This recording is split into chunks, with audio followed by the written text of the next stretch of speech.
Hello, നമസ്കാരം. എന്നെ സംബന്ധിച്ചിടത്തോളം ഈ മലൈക്കോട്ടെ വാലിബൻ എന്ന് പറയുന്നത് ഇരട്ടി മധുരമാണ്. കാരണം ഞാൻ ലാലേട്ടൻ്റെ കൂടെയുള്ള 6ാമത്തെ സിനിമയാണ് എൻ്റെ. ഈ 6 സിനിമകളിൽ 5 സിനിമകളിലും വളരെ ഇമ്പോർട്ടൻ്റ് ആയ ക്യാരക്ടറായിരുന്നു ചെയ്യാൻ ഭാഗ്യം ലഭിച്ചിരുന്നത്. അത് അതിൻ്റെ അവസാനം സംഭവിച്ചതായിരുന്നു മലയാള സിനിമയെ മുഴുവനായും ഔട്ട്ഡോറിലേക്ക് പറിച്ചു നട്ട കോളവും തീരവും എന്ന സിനിമ റീമേക്ക് ചെയ്യുന്നു. MT സാറിൻ്റെ 10 കഥകളുടെ ഭാഗമായി പ്രിയൻ സാർ ചെയ്യുന്നു.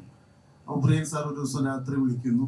അതിൽ ഏറ്റവും ഇമ്പോർട്ടൻ്റ് ആയ ലാൽ സാർ ചെയ്യുന്നത് മധു സാർ ചെയ്യുന്ന ക്യാരക്ടറാണ്, ജോസ് പ്രകാശ് സാർ ചെയ്ത ക്യാരക്ടർ ഹരീഷ് ചെയ്യണം എന്ന് പറഞ്ഞ് വിളിക്കുന്നു. അപ്പോൾ MT സാറിൻ്റെ ഡയലോഗും കഥകളും ഒക്കെ കേട്ട് സ്വപ്നം കണ്ട് നടന്നിരുന്ന നമ്മളെ സംബന്ധിച്ച് വലിയൊരു അവസരവും ഭാഗ്യവുമായിരുന്നു അത്. അപ്പം അത് കഴിഞ്ഞ് അതിൻ്റെ ഒരു ഹാങ് ഓവർ തീരുന്നതിന് മുൻപെയാണ് ഇയാളുടെ കൂടെ എത്തേണ്ട സമയമായല്ലോ എന്ന് ഈമയവും ജല്ലിക്കെട്ടൊക്കെ കണ്ടപ്പോൾ ഇങ്ങനെ തോന്നിയിരുന്നു മനസ്സിൽ. അപ്പോഴാണ് അദ്ദേഹം ലിജു വിളിക്കുന്നത്. അത് അതിലേറെ വലിയൊരു ഭാഗ്യം. അതാണ് ഞാൻ ഇതിൻ്റെ ഇരട്ടി മധുരം എന്ന് വിശേഷിപ്പിച്ചത്.